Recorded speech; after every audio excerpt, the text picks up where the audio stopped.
Assalamualaikum warahmatullahi wabarakatuh. Di sini kami akan mempresentasikan laporan proyek UMKM Connect dari mata kuliah berpikir kreatif yang disusun oleh kelompok 4. Sebelumnya, sebelumnya izin eh, memperkenalkan anggota kita. Yang pertama itu ada Aldi Maulana Rohmat, lalu Mutiara Dua Hairunisa, lalu Niputu Mailova Gita Savitri, lalu Audrey Abdillah Rabbani, lalu Ramadan Arif Nur Hidayat, dan Ahmad Tarkan Robani. Selanjutnya dibacakan oleh teman saya. Latar belakang presentasi ini, perkembangan teknologi digital saat ini mayoritas hanya mendukung UMKM dengan lokasi tetap, sehingga pelaku usaha dinamis seperti pedagang gerobak keliling dan pasar kaget di sekitar Universitas Telkom Bojong Soang seringkali tidak kasat mata secara digital. Yang memicu ketidakefisienan bagi konsumen dan hilangnya potensi omset pedagang, hambatan ini diperparah oleh rendahnya literasi digital pedagang mikro dalam mengoperasikan peta konvensional yang rumit. Sebagai solusi platform UMKM, Connect hadir mengintegrasikan WhatsApp bot yang ringan dan peta interaktif untuk melacak pergerakan pedagang secara real time, sekaligus mengolah data lokasi tersebut menjadi aset informasi analisis pasar yang berharga di masa depan.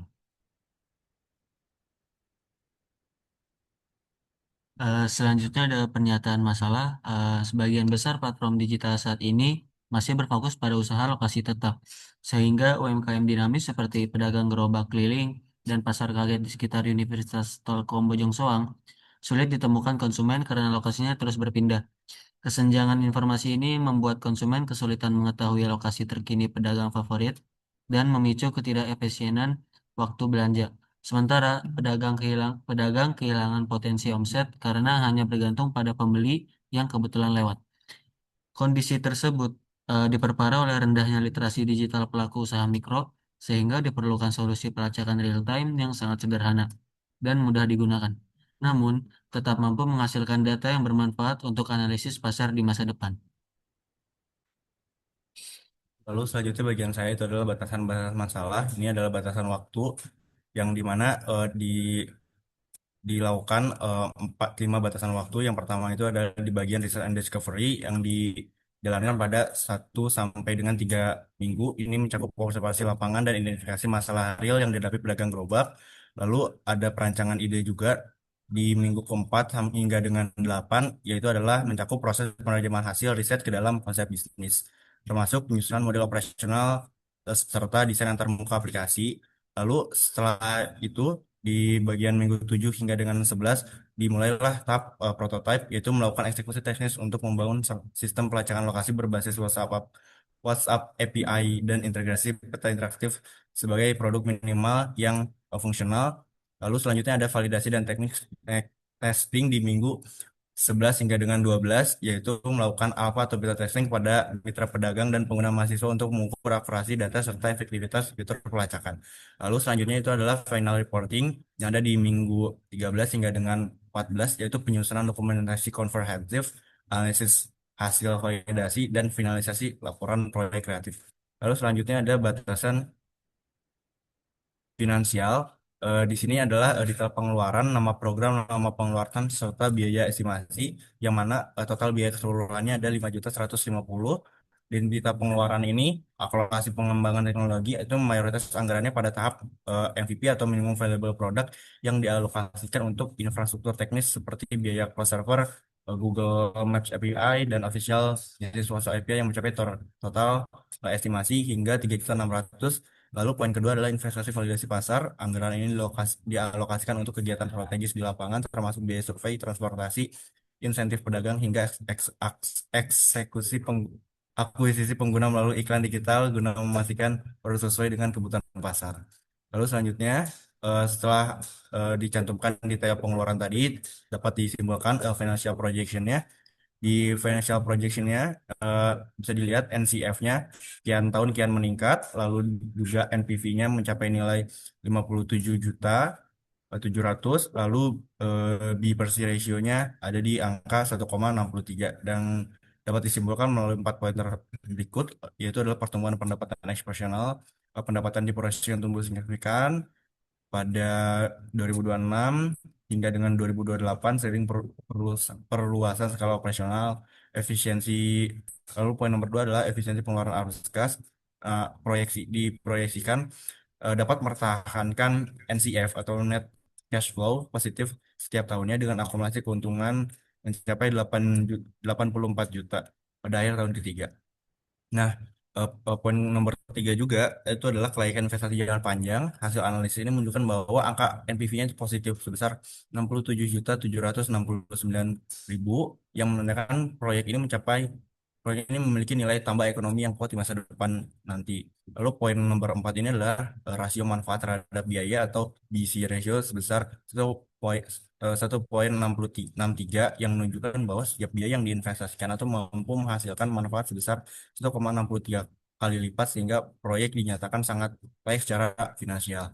Lalu ada juga batasan kinerja. Di sini ada 4 batasan kinerja. Yang pertama dari demografiknya sendiri, target utama adalah mahasiswa Gen Z 18 hingga dengan 24 tahun dengan anggaran harian hemat sebagai konsumen, pelaku UMKM gerobak keliling, skala mikro sebagai mitra penyedia produk. Lalu eh, itu ada geografik, yaitu adalah mencakup wilayah dibatasi secara hiperlokal pada radius aktivitas Universitas Telkom di Bojong Soang guna memastikan akurasi validasi data alokasi secara real time. Lalu ada psikografiknya, itu adalah menyasar mahasiswa dengan gaya hidup praktif dan digital sentris serta pedagang yang membutuhkan visibilitas teknologi tanpa beban komisi platform besar yang mahal. Lalu yang terakhir ada behavioral, yaitu adalah fokus pada pola konsumsi mahasiswa di jam-jam krusial di mana aplikasi ini memicu notifikasi otomatis saat pedagang favorit berada di radius terdekat pada posisi konsumen.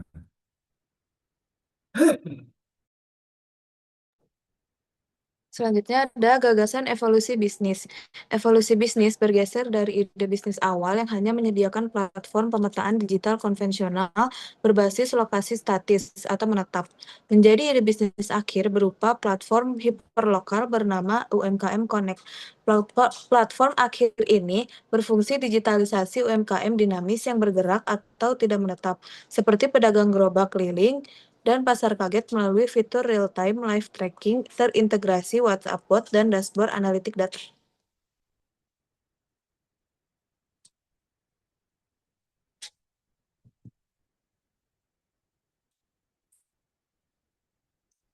Lalu ada proses kreatif bagian 1, yaitu questioning dan observasi.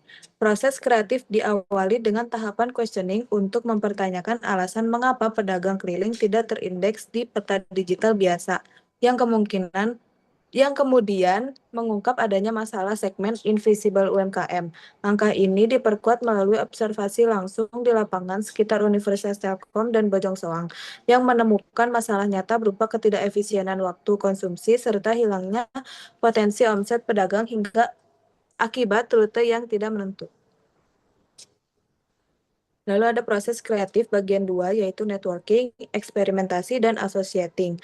Pengembangan ide berlanjut melalui tahapan networking lewat interaksi dengan mahasiswa dan pedagang Bojong Soang yang memetakan hambatan digital divide atau rendahnya literasi teknologi pedagang.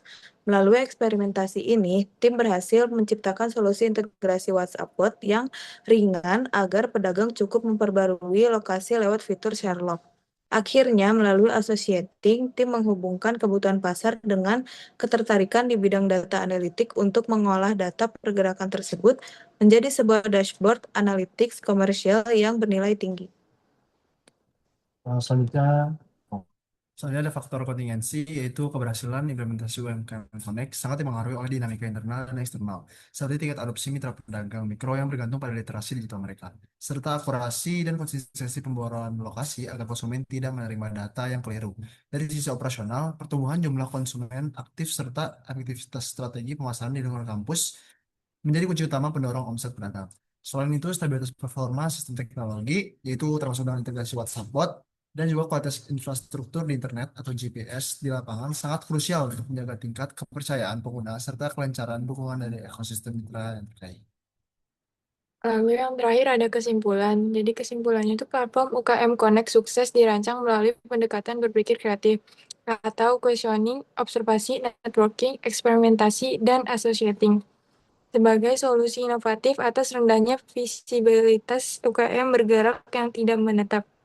Dengan mengintegrasikan WhatsApp bot dan peta interaktif, platform hyperlokal ini mempermudah pedagang berliterasi digital rendah untuk memperbaharui lokasi secara real-time sekaligus membantu konsumen menemukan produk lokal dengan cepat. Implementasi proyek ini tidak hanya berdampak pada peningkatan omset pedagang dan kemudahan akses bagi konsumen, tetapi juga menciptakan ekosistem digital inklusif yang menghasilkan aset data analisis pasar untuk mendukung pertumbuhan ekonomi lokal secara berkelanjutan. Oke, sekian presentasi dari kami. Kurang lebihnya mohon maaf. Wassalamualaikum warahmatullahi wabarakatuh.